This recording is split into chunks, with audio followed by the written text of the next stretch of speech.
My Neighbour Totoro is back in London for the third time, so is this show worth the hype and all of the accolades it received? As someone who hasn't seen the animated movie before I went to see this play, I have some thoughts to share, so let's start with my honest review of this acclaimed show. Welcome to my channel, my name is Christina and I'm here to help you have the best West End experience in London. I share my reviews, tips on how to find the cheap tickets, and if you like the sound of it, then make sure to subscribe so you don't miss my next video. My Neighbour Totoro is a Royal Shakespeare Company adaptation of the animated movie by Studio Ghibli of the same name, which came out in 1988. It is written and directed by Hayao Miyazaki. My Neighbour Totoro is a fantasy story with a lot of different creatures, which I'm going to talk about later, so it is not definitely an easy thing to adapt on stage. However, in the program, they actually talk about the journey of adaptation, and the key person who is involved in this adaptation is Joe Hisaishi, who is the composer of this score for My Neighbour Totoro. And this is basically the main reason why Hayao Miyazaki allowed for this to be adapted. The story of this play follows a family, a dad and two daughters who move into the Japanese countryside in 1950s because their mother is unwell and they want to be closer to her hospital. Dad is a university professor and he goes off and works in Tokyo, whereas two daughters, Mei and Satsuki, stay in this village where they now live in the house that is known to be haunted. So we witness the two of them go on different adventures, but Mei is the main driver of the story and the plot here. She is 4 years old and is curious about the world, and she is fearless and really happy to embrace things around her that maybe adults would find daunting. So she goes off and ends up in the forest where she meets the forest spirit, as it's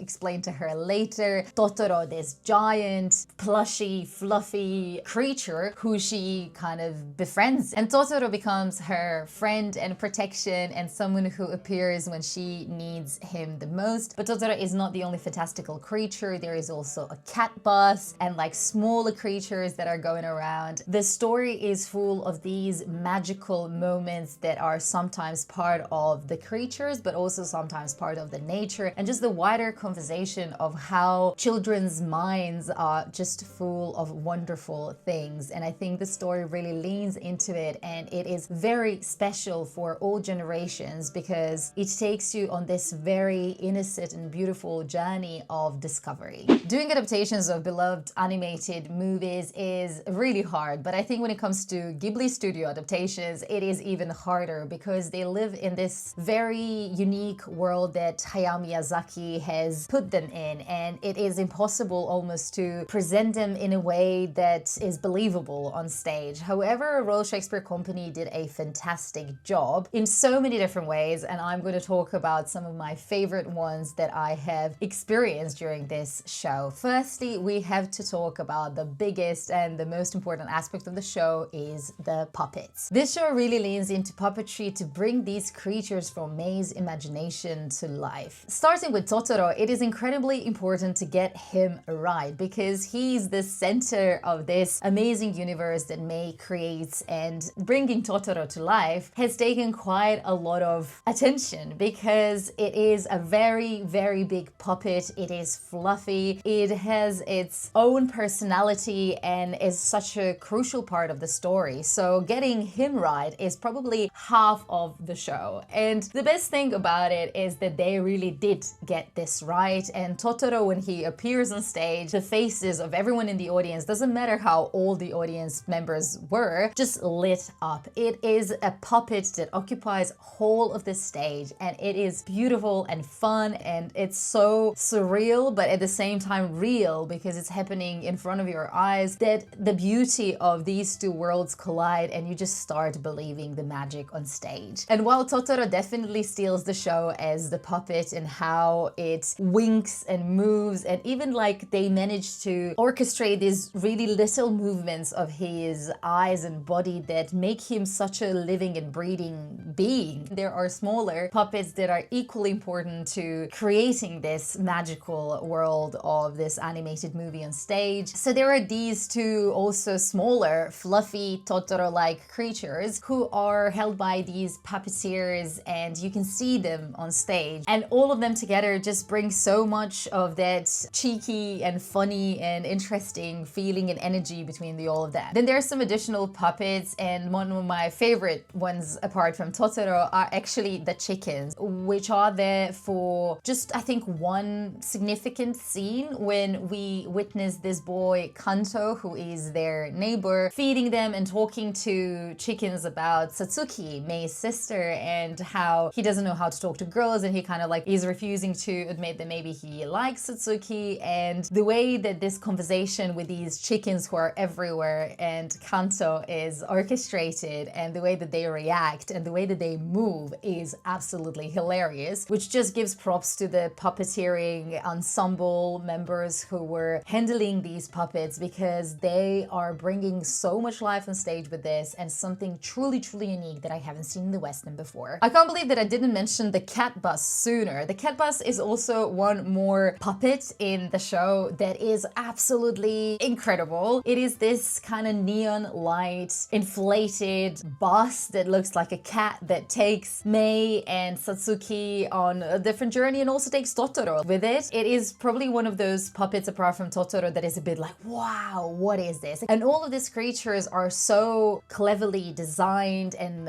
choreographed and handled that this world of My Neighbor Totoro is so believable on stage, and it's just pure magic and joy to watch it. While the puppets are definitely the most amazing element of this show and something that you will not see in any other show in the West End or wider, another thing that we need to talk about as something that is incredible in the show is the music. Joe Hisaishi is the composer behind this show and behind the animated movie. He's been working with Hayao Miyazaki for a long time, and from what I could read in the program, they've always been so intertwined when it comes to the creative process that Joe was really able to explore and connect deeper in that music forum with what Hayao Miyazaki was trying to say with his animations and writing. And that totally makes sense, because music in the show is such a heartbeat of the story. It really takes you on a journey beyond what you're seeing, and it's not in that same musical theater style where you're kind of just feeling like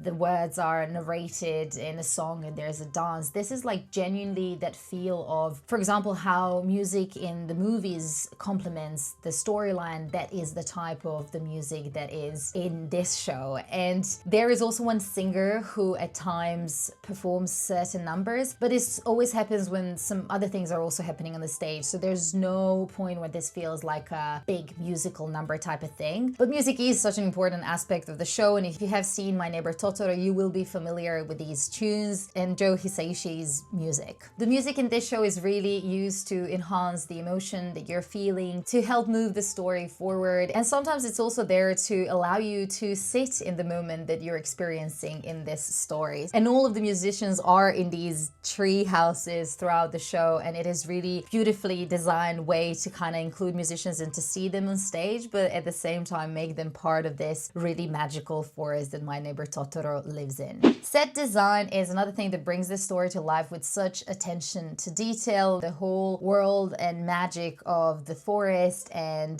Totoro's world and Mei's world are so beautifully intertwined. The initial sight that you see when you enter the theater is almost like a TV screen with like My Neighbor Totoro on it, and when it starts, these little letters are moving, and it is kind of setting the tone for the show, because it is whimsical, it is funny, it is full of these kind of movements of things that you wouldn't expect to move, and it's kind of like inviting you to open your heart and your mind to it from the very beginning. And then the next thing you see is this car moving through Japanese countryside, but it's also kind of like two-dimensional puppets type of thing. And then the next thing you know, there is a car that enters, and that's where Mei and Satsuki and their dad appear from. But playing of this two-dimension with three-dimension with these puppets and this kind of fantasy and reality world, it is so beautifully captured within the set design, and I think it really allowed to bridge that fact that this is an animated movie adaptation. It does give nods to it within set design and with this two-dimensional element, but then also it elevates it with these 3D things that are happening and bringing Totoro and his friends to life. The house where Mei and her family live is also a house that changes the shape a little bit every now and then to accommodate things, but it kind of stays as that central point of the set. It leans into these like smaller details that are sometimes blown out of the proportion to be something big and magical and crazy, and then it can be just like toned down and like disappear out of nowhere. So I'm really impressed by set design, and also need to give a nod to light design and sound design, because all of these things really work together to bring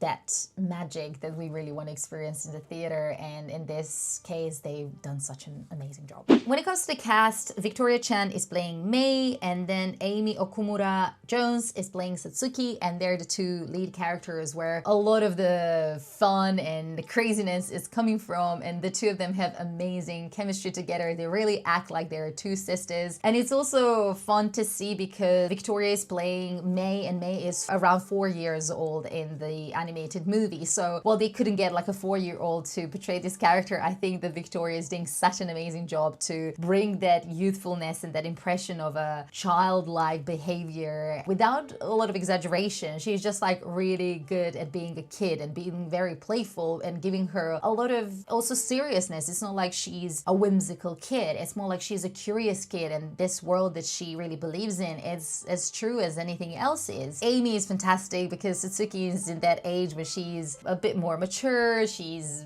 making her friends in new environment. She's aware of things that could happen to her mom if she doesn't get better. So like she's bringing a little bit more of that energy of just being a bit closer to the world of the adults, but not yet being there, where Mei is completely in this freedom of being a child. And the way that they bounce that childish energy off of each other is just super fun to watch, especially when they're around their father, because they're just hysterical and funny, and just a joy to see portraying these characters. Kanta, played by Steven Nungayan, is also a fantastic role because Kanta is this really kind of shy kid and a boy who grew up in the countryside and doesn't know how to talk to girls, and a lot of funny and comedic elements are coming from this character, so it was extremely fun to watch. The whole cast works really well together, and I think the most impressive part are absolutely puppeteers. They're essential, they're instrumental to this show being delivered and being so magical as it is. So I think all of the puppeteers who were on stage were so remarkable, and they have done an incredible job to bring this story to